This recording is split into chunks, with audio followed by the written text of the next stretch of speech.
Estudios de la Torá por Moshe ben Abraham. Tetzaveh 20, 7, mandarás. Éxodo Shemot 30, 1, 10. Harás un altar para quemar incienso. Hazlo de madera de acacia. Será de 18 pulgadas cuadradas y 3 pies de alto. Sus cuernos serán de una sola pieza con él.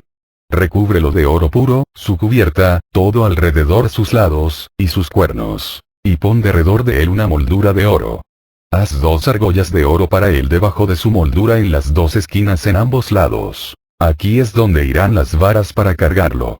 Haz las varas de madera de acacia, y recúbrelas con oro. Ponlo delante de la cortina junto al arca para el testimonio, delante de la cubierta del arca que está sobre el testimonio, donde yo me reuniré contigo. Aarón quemará incienso fragante sobre él como aroma placentero todas las mañanas. Él lo quemará mientras preparara los corderos. Aarón también lo quemará cuando él encienda las lámparas a la caída de la tarde. Este es el quemado de incienso regular delante de Adonai por todas tus generaciones. No ofrecerás incienso extraño sobre él, ni ofrenda quemada ni ofrenda de grano, y no verterás ofrenda de libación sobre él. Aarón hará expiación sobre sus cuernos una vez al año, con la sangre de la ofrenda de pecado de la expiación. Él hará expiación por él una vez al año por todas sus generaciones. Es especialmente Kadosh para Adonai. Comentarios, hechos por su servidor. El lugar que ocupa el altar del incienso en las instrucciones que Moshe recibió es muy instructivo. Hasta el final de Éxodo 27, todo está dispuesto con respecto a la manifestación de Elohim, los símbolos de exhibición, tal que se los denomina a veces. E inmediatamente después, corresponde el asunto del acercamiento a Elohim. Y por eso la siguiente cosa es la designación y la consagración de los sacerdotes, teniendo solo estos el privilegio de entrar en el santuario. Pero antes de seguir adelante, el holocausto continuo es presentado, como fue considerado en el capítulo anterior. Ya que hasta que el pueblo no estuviera delante de Adonai en toda la aceptación de su olor grato, y Elohim mismo estuviese morando entre ellos, el tabernáculo fuera santificado por su gloria, y todo estuviera apartado para él, no podía haber aproximación, ningún acceso a su presencia. En otras palabras, no podía haber adoración alguna aparte del olor del sacrificio, y la presencia de Adonai. Estando todo preparado así, siguen a continuación los símbolos de aproximación, es decir, esos utensilios sagrados que eran usados en relación con la entrada a la presencia del Elohim. Y el primero de estos es el altar de oro, o altar del incienso. Harás asimismo un altar para quemar el incienso. De madera de acacia lo harás. Su longitud será de 1 codo, y su anchura de 1 codo. Será cuadrado, y su altura de 2 codos. Y sus cuernos serán parte del mismo. Y lo cubrirás de oro puro, su cubierta, sus paredes en derredor y sus cuernos. Y le harás en derredor una cornisa de oro. Le harás también 2 anillos de oro debajo de su cornisa, a sus 2 esquinas a ambos lados suyos, para meter las varas con que será llevado.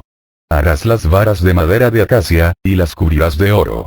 Y lo pondrás delante del velo que está junto al arca del testimonio, delante del propiciatorio que está sobre el testimonio, donde me encontraré contigo. Y Aarón quemará incienso aromático sobre él. Cada mañana cuando aliste las lámparas lo quemará. Y cuando Aarón encienda las lámparas al anochecer, quemará el incienso. Rito perpetuo delante de Adonai por vuestras generaciones. No ofreceréis sobre él incienso extraño, ni holocausto, ni ofrenda. Ni tampoco derramaréis sobre él libación.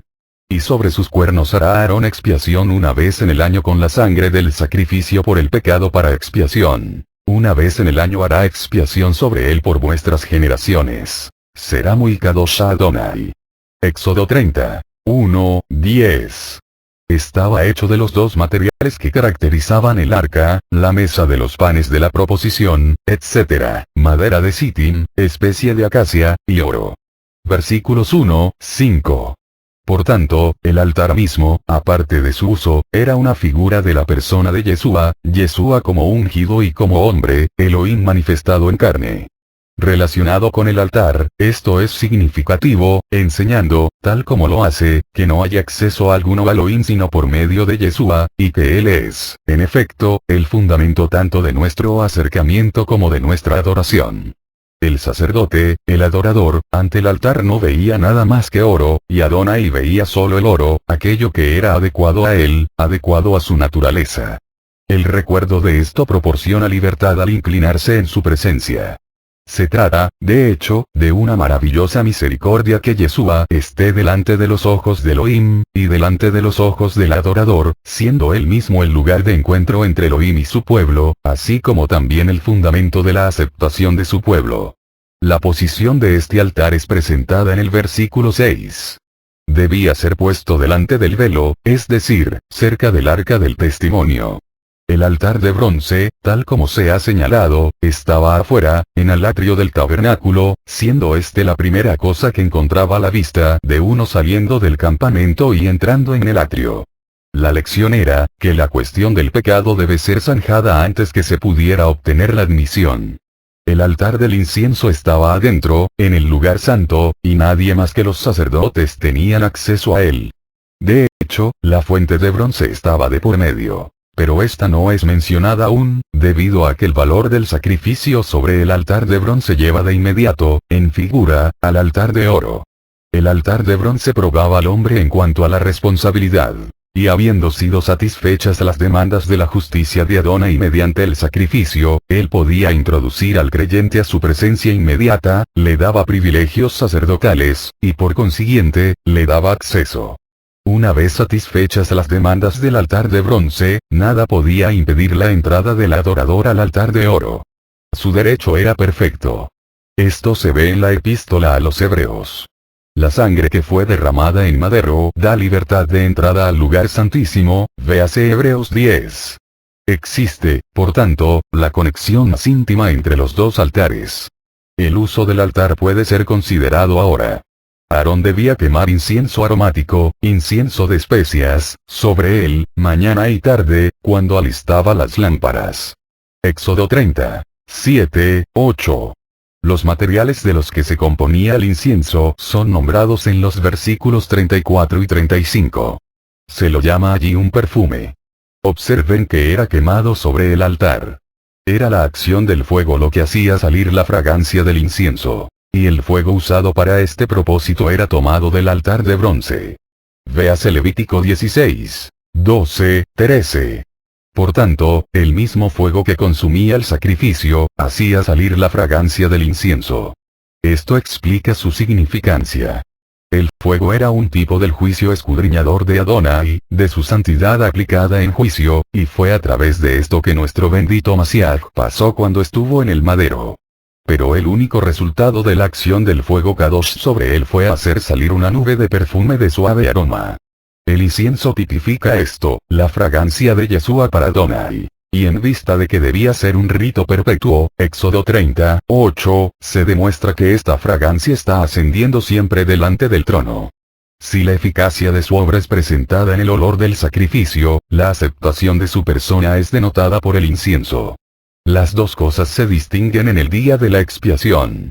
Aarón entraba con incienso al lugar santísimo, antes de rociar la sangre sobre y delante del propiciatorio.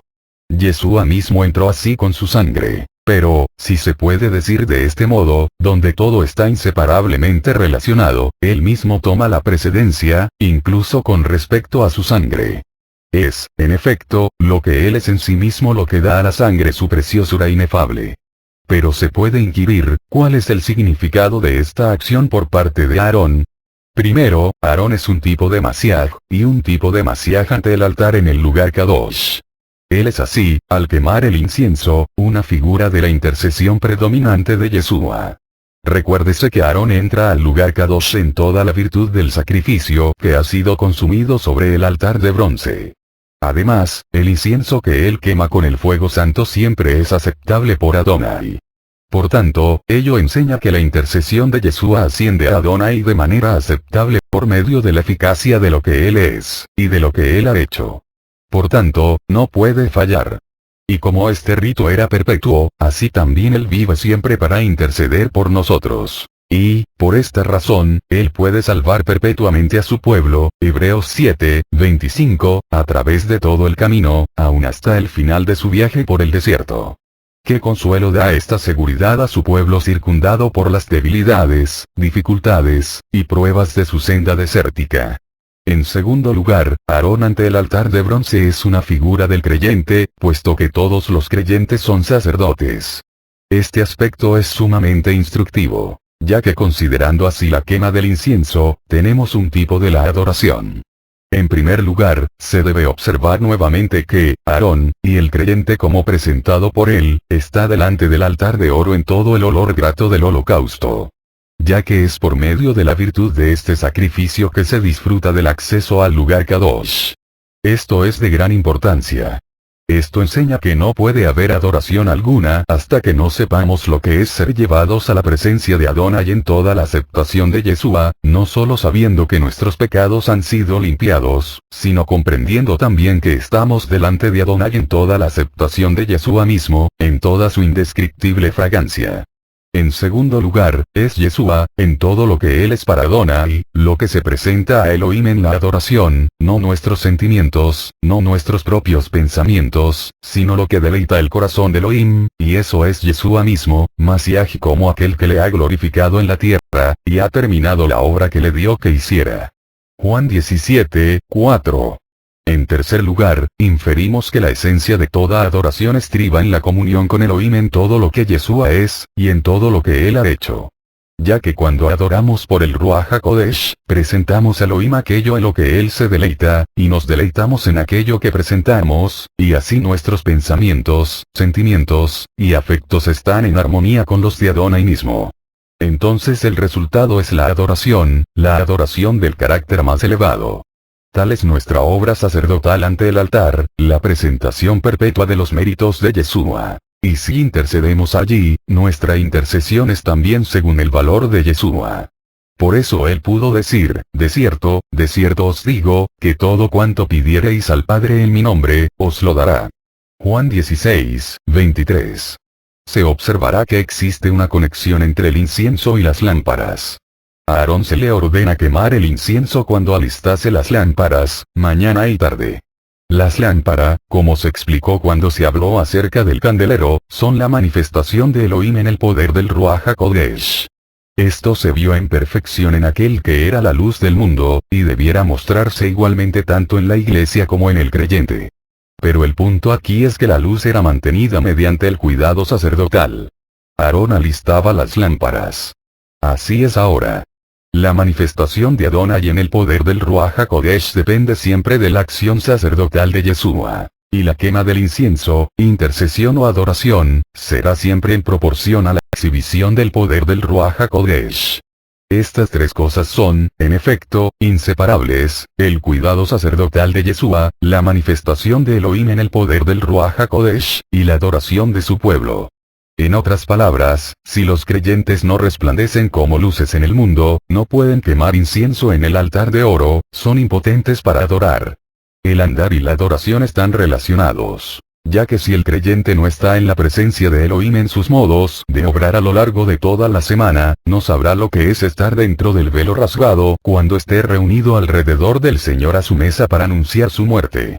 O, para mencionar aún otro aspecto, no habrá ninguna adoración excepto como resultado de la manifestación de Elohim en el poder del Ruach. De ahí que las lámparas deban ser alistadas cuando el incienso es quemado. Siguen a continuación advertencias en cuanto al uso del altar. Y si se combina Levítico 10:1 con esta escritura, hay tres cosas cuyo uso sobre el altar está prohibido. Primero, no debe haber incienso extraño.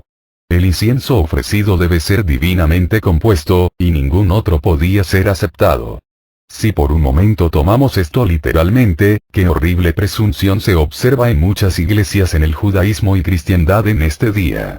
Viles imitaciones de este compuesto Kadosh, y observen que la pena por hacerlo era la muerte, véase Éxodo 30:38, son usadas en servicios públicos por quienes aducen ser sacerdotes, y para la adoración de Adonai. Incluso un judío lo consideraría como abominación, y aún así cristianos profesantes pueden avalar su uso. Ciertamente esto es una evidencia tanto de la corrupción del cristianismo así como del poder de Satanás. Considerándolo como un emblema, se nos enseña que nada excepto la fragancia de Yeshua es aceptable a Elohim en adoración. Todo lo ofrecido aparte de Yeshua es extraño, y no puede ser aceptado. En segundo lugar, ningún holocausto, ninguna ofrenda vegetal, y ninguna libación, debe ser ofrecida sobre este altar. Esto sería confundir al altar de oro con el altar de bronce, y, por consiguiente, sería olvidar nuestra verdadera posición sacerdotal. Sería ahora el mismo error, si, cuando estamos congregados para adorar, tomásemos nuestro lugar en el madero, en lugar de estar dentro del velo rasgado. Este es un error en el que muchas almas han caído inadvertidamente. La consecuencia es que ellas jamás conocen el gozo de ser llevados a Elohim en virtud de la obra de Yeshua, y por eso no pueden ocupar su verdadera posición sacerdotal. Por último, la escritura en Levítico prohíbe el uso de fuego extraño.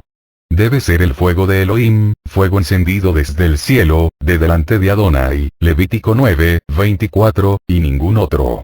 Aplicando esto a los creyentes, la lección es que pueden adorar solo por el Ruach de Elohim. El fervor natural y las emociones naturales, independientemente de la manera en que se exhiban, serían, en este sentido, fuego extraño. Fue por esta razón, indudablemente, que a los sacerdotes se les prohibió beber vino o bebida fuerte cuando entraban en el tabernáculo. Los efectos del vino imitan los efectos producidos por el Ruach de Elohim.